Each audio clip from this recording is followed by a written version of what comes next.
नमस्कार, मी राजू मेत्री. महाराष्ट्र आपल्यामध्ये आपलं स्वागत. पाहूया सविस्तर वृत्तांत. हरिभक्त पारायण श्री गोपाळ अण्णा वासकर यांच्या प्रेरणेने जगद्गुरू श्री संत तुकाराम महाराज कार्तिकवारी पायदिंडी सोहळा शहापूर दत्तनगर इचलकरंजी येथून दिंडीच्या अध्यक्ष पिंटू चंद्रकांत आंबोलकर यांच्या नेतृत्वाखाली सुहास अशोकराव जांभळे, शिवाजी उत्तम शिंदे यांच्या शुभहस्ते दिंडीचे मार्गस्थ करण्यात आले. यावेळी दत्तात्रय साळुंके, धनाजी नारायण ताम्हनकर, सागर सुधाकर शिंदे, रामचंद्र अण्णासाहेब पारगावे, भरत बाबर, दिंडीचे महाराज भगत अण्णाप्पा कोंडेकर, पांडुरंग गवळी, भीमराव नाईक, गणेश कदम, दीपक काटकर, रावसाहेब पारगाव, गुरुनाथ पारगावे असे अनेक वारकरी संप्रदाय, महिला, माता भगिनी मोठ्या संख्येने दिंडीमध्ये सहभागी घेतले आहे. संत कार्तिकवारी पायी दिंडी सोहळा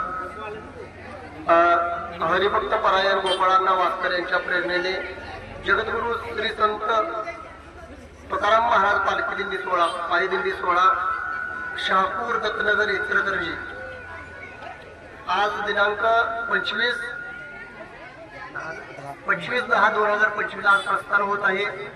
आनंदाची गोष्ट म्हणजे हा स्वर्गीची अमर इच्छिता दे देवा मृत्यू लोकी व्हावा जन्म आम्हा या न्यायाने तसंच पंढरीच्या लोकांनाही अभिमान पाया पडे जरी एकमेका या न्यायाने आज आम्ही कार्तिकवारी पायी दिंडी सोहळा श्री क्षेत्र इचलकरंजी ते श्री क्षेत्र पंढरपूर प्रस्थान करत आहोत. कुंडली कवरधारी विठ्ठल श्री ज्ञानदेव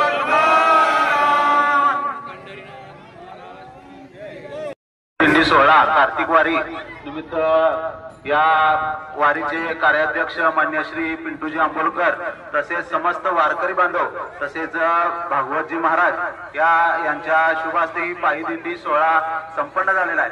पांडुरंगाच्या चरणी एकच प्रार्थना आहे, आपल्या सर्वांच्या आयुष्यात सुख, शांती, समाधान, आरोग्य प्रदान करो, ऐश्वर्य प्रदान करो आणि ही वारी आपणास आनंद, उत्साह, जोश, वैभव प्राप्त करून देव ही त्याच्या चरणी मनोभावी प्रार्थना. कुंडली कवरधारी विठ्ठल श्री ज्ञानदेव तुकाराम. चला.